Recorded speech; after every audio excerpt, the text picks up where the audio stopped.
දන්නවද පේරාදෙණිය යකා පාලම ගැන නැත්නම් කළු පාලම ගැන?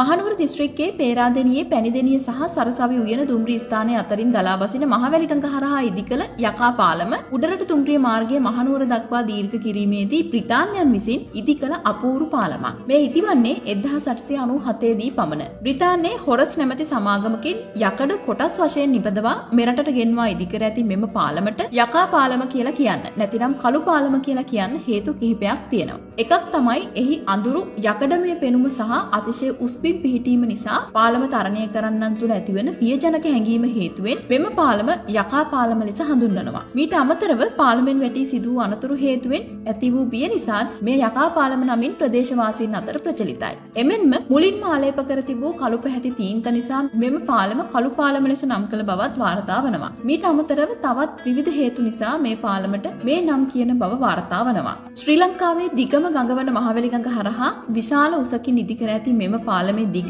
මීටර් 106ක්. මේ ශ්‍රී ලංකාවේ දුම්රිය ඉතිහාසයේ ඉතා වැදගත් සන්ධිස්ථානයක් සනිටුහන් කරන පාලමක් ලෙස හැඳින්වෙනවා. මේ යකඩ ට්‍රස් පාලමක් වන අතර එහි සියලු බර දරන කොටස් යකඩින් නිමවා තිබෙනවා. මේ එකල පැවති ඉංජිනේරු තාක්ෂණයේ විශිෂ්ට නිර්මාණයක්. මෙම පාලමේ යකඩ දඬු සහ තහඩු එකිනෙක සම්බන්ධ කරලා තියෙන්නේ යකඩ රිවට් වලින් වීමත් විශේෂත්වයක්. මෙතෙක් කලක් සියලු ජල කැලීම් වලට සාර්ථකව මුහුණ දුන් යකා පාලම බ්‍රිතාන්‍ය ඉංජිනේරුවන් ගඟේ උපරිම ගංවතුර මට්ටම පිළිබඳව ගැඹුරින් අධ්‍යයනය කර මාර්ගයට හානියක් නොවන පරිදි ප්‍රමාණවත් තරම් ඉහළ උසකින් ඉදි කලත් පසුගියදා ඇති වූ ගංවතුර තත්ත්වය එයද ඉක්මවා යාම නිසා පාලමට දැඩි හානි සිදු වී තිබෙනවා. දුම්රිය දෙපාර්තමේන්තු වාර්තාවලට අනුව මෙම පාලමේ යකඩ ව්‍යුහයට වඩා ප්‍රධාන වශයෙන් හානි වී තිබෙන්නේ පාලමේ පහළ පාදම සහ දුම්රිය මාර්ග පද්ධතියට. දුම්රිය සාමාන්‍ය අධිකාරිවරයා පවසන ආකාරයට දැඩි ලෙස හානියට පත් වූ පේරාදෙණියේ කළු පාලම යථා තත්ත්වයට පත් කිරීමට සැලකිය යුතු ප්‍රයත්නයක් සහ වියදමක් දැරීමට සිදුවන බව වාර්තා වනවා. කෙසේ වෙතත් දරුණු අනතුරු වලට මුහුණ දීමෙන් පසුවත්